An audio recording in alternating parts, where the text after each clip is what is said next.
كلنا متفقين ان ميسي وكريستيانو افضل لاعبين في تاريخ كرة القدم. طبعا مفيش حد فينا ما دخلش في نزاع مع صاحبه على مين الافضل، كريستيانو ولا ميسي. للاسف كلها سنة او اتنين ويعتزلوا كرة القدم، واكيد ده اضعف موسم للاتنين. طالما ان ده اضعف موسم للاتنين فقررت اعمل مقارنة لاقوى موسم للاتنين، كريستيانو رونالدو 2008 وميسي 2012.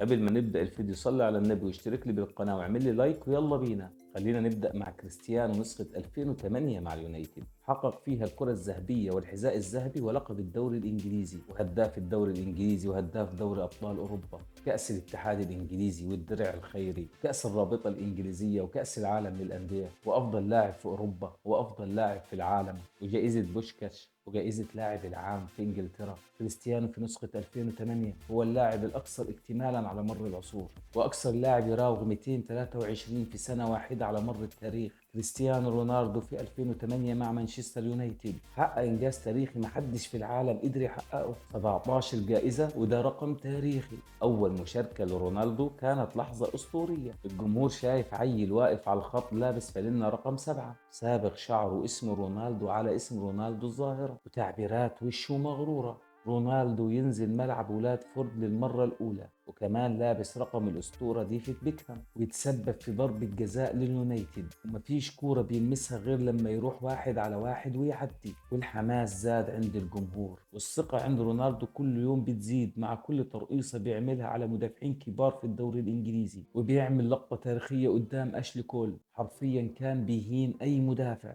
وده خلى المدافعين يدخلوا على كريستيانو بقوة وتدخلات خطيرة ممكن في مرة تجيب له إصابة قوية. وكمان رونالدو كان عنده مشكلة وهي إن جسمه ضعيف وبيخسر كور كتير، وزمايله في الفريق ما كانوش متقبلين لعبه بسبب طريقته الأنانية، وعلى رأسهم فان مستر روي اللي كان هداف لليونايتد قبل ما رونالدو يجي. وبعد ما رونالدو جه الفرص قلت والتمريرات قلت، وبالتالي أرقام فان مستر روي قلت هي كمان، وده سبب كره كبير ما بين فان مستر روي وكريستيانو. وفي آخر ماتش في أول موسم لكريستيانو يلعب مباراة أسطورية ضد منك في نهائي كأس الاتحاد الإنجليزي، أداء قوي على اليمين وعلى الشمال وبمساعدته للفريق بتمريرات ممتازة، ويسجل هدف الفوز برأسية، وينتهي موسم رونالدو الأول مع مانشستر يونايتد. ورونالدو ينضم للمنتخب البرتغالي ويروح يلعب اليورو ويقدم نسخة ممتازة كشاب عنده 18 سنة، ويبقى من أصغر اللعيبة اللي بتلعب نهائي اليورو. ولكن للأسف البرتغال بتخسر على أرضها قدام اليونان، ودي كانت لحظة من أصعب اللحظات في مسيرة كريستيانو. وكريستيانو يرجع لليونايتد في الموسم الثاني، ولما رجع مساعد الفريق إليكس مايك قال رونالدو عاد كرجل وتطور جسمانيا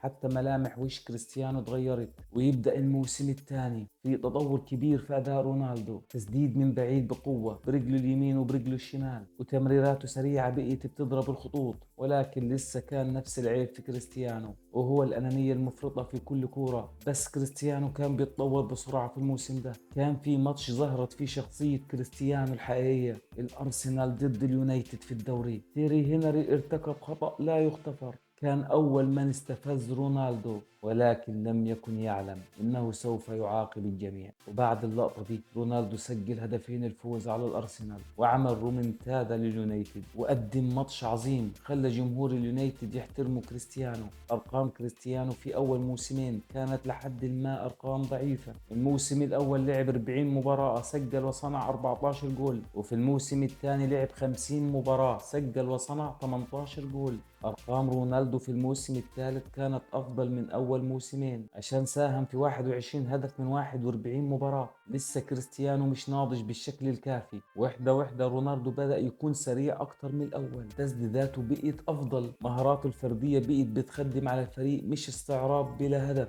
قدرته البدنية والجسمانية تحولت من الشكل ده إلى الشكل الأسطوري ده. ماتشات كتير رونالدو بقي يقدر يحسمها لوحده، وده اللي نقل رونالدو من الشاب المراوغ لنجم اليونايتد الأول. وبحر الجوائز الفردية لرونالدو بدأت في الموسم ده لما فاز بلاعب الشهر مرتين ورا بعض في 2006. في الموسم الرابع كريستيانو سجل 23 جول، فاز بأفضل لاعب في انجلترا وأخذ الدوري لأول مرة مع اليونايتد. الشياطين الحمر اللي هيكون المرعب الأول لأوروبا السنين الجاية بقيوا جاهزين للانطلاق. وندخل على موسم بيعتبره كتير من مشجعين رونالدو إنه أفضل موسم في تاريخه، موسم كله لحظات أسطورية، أهداف ومهارات وطغيان غير طبيعي. كريستيانو نجم الدوري الإنجليزي الأول، ثاني أفضل لاعب في العالم بعد كاكا، وبعدهم ليونيل ميسي. ويبدأ الموسم التاريخي 2007-2008 في الدور الأول بس رونالدو قدر يسجل 24 جول، أكتر من الأهداف اللي سجلها في اللي قبله.